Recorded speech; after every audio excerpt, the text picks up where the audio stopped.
Selamat datang di channel Jalan Pintas Top. Pada kesempatan ini menghadirkan bahasan waspada badai pandemi COVID-19 gelombang kedua. Gabriel Leung, seorang peneliti dari Hong Kong, mencatat bahwa virus akan kesulitan menginfeksi kembali manusia jika sebelumnya virus berhasil menginfeksi sekitar 50% sampai 70% manusia, sehingga mereka menjadi kebal. Namun dari kasus sekarang, hanya kurang dari 10% manusia yang terinfeksi. Dan menjadi kebal, berarti masih ada 90% lainnya yang rentan terkena infeksi. Vaksin akan sangat membantu meningkatkan jumlah manusia yang kebal, namun belum ada vaksin yang kemungkinan tersedia di pasaran. Di Hong Kong, Singapura, dan Taiwan, negara yang langsung melakukan pemeriksaan dan peraturan ketat terhadap semua penduduknya, menemukan adanya lonjakan infeksi baru. Perang melawan virus corona di negara-negara ini masih belum berakhir. Hingga hari ini, jumlah terinfeksi virus corona masih di bawah 0,01% dari total jumlah penduduk. Tanpa kesigapan atau penanganan cepat dan tepat, maka peningkatan jumlah penderita virus corona masih akan terus berlangsung beberapa bulan ke depan. Sebuah prediksi cukup membuat ciut nyali mengatakan, tahun depan bersamaan dengan musim flu, akan ada serangan kedua pandemi COVID-19 di Amerika, dengan kondisi lebih parah karena musim flu. Diungkapkan oleh Direktur CDC Amerika, Robert R. Redfield. Provinsi Hubei, Tiongkok, memberlakukan aturan sangat ketat, pembatasan pergerakan keluar masuk Wuhan, yang merupakan epidemik COVID-19. Hal itu diberlakukan pula kepada 15 kota lainnya.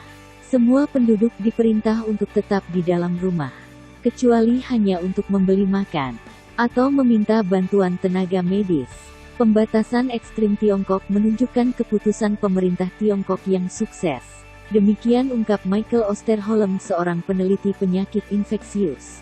Selain aksi fisik berupa social distancing, pembangunan rumah sakit baru, melakukan pemeriksaan ekstensif sangat positif. Mereka sangat agresif untuk memeriksa suhu tubuh.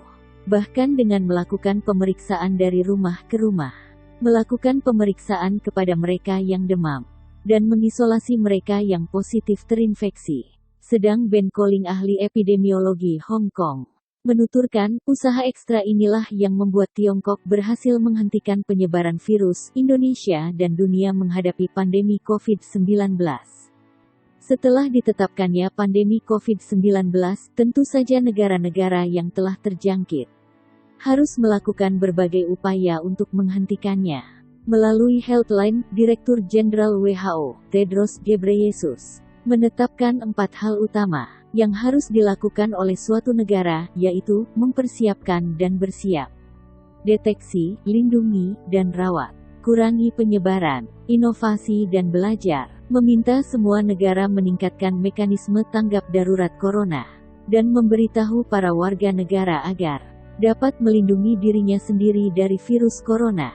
Selain itu, para pejabat kesehatan juga diinstruksikan menemukan, mengisolasi, menguji, menangani setiap kasus COVID-19, mempersiapkan rumah sakit, memastikan perlindungan pada petugas kesehatan untuk menangani virus corona baru sangat diperlukan. Tedros juga menghimbau masyarakat tidak panik dan selalu ikuti berbagai cara mencegah penyebaran virus corona dengan melakukan social distancing, menggunakan desinfektan ketika menyentuh suatu permukaan, rutin mencuci tangan dengan air dan sabun atau hand sanitizer, menggunakan masker ketika sakit, tidak menyentuh wajah.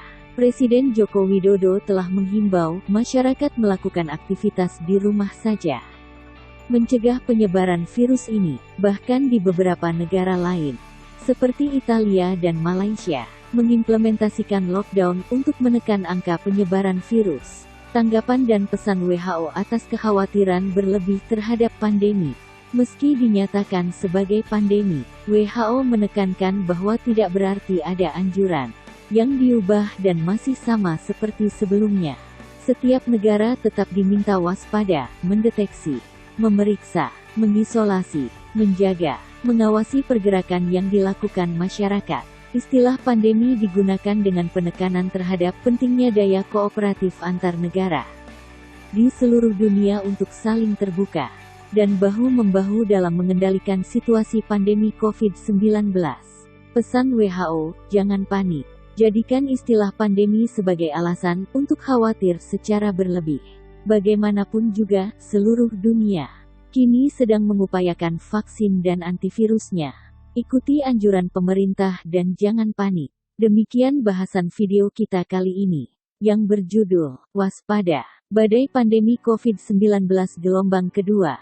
Tetapi, terlepas apakah akan muncul serangan COVID-19 gelombang 2, 3, 4 atau berapapun, yang utama adalah langkah tepat, serta kebersamaan seluruh manusia di muka bumi, dalam menghadapi setiap pandemi. Karena intinya adalah menghindari penularan, maka tetap saja, cara mudah, murah, pasti dan aman, adalah dengan langkah sederhana, yaitu, di rumah saja.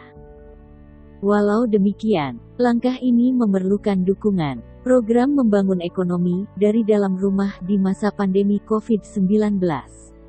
Karena ekonomi akan tersungkur dengan langkah ini. Namun jalan pintas stop setidaknya akan menjadi alternatif solusi yang layak diperhitungkan. Silahkan subscribe dan aktifkan notifikasi untuk selalu dapat info terbaik seputar program membangun ekonomi dari dalam rumah di masa pandemi COVID-19, serta berbagai informasi menarik seputar pandemi COVID-19 lainnya. Jika Anda rasa video ini bermanfaat, tolong sebarkan kepada semua orang. Karena badai corona atau pandemi COVID-19 dialami oleh semua orang di seluruh dunia. Jika Anda punya pendapat, kritik, saran, pertanyaan atau apapun, tolong tuliskan di kolom komentar. Dan berikan apresiasi tentang video ini dengan like atau dislike. Akhir kata, terima kasih sudah menonton. Sampai jumpa.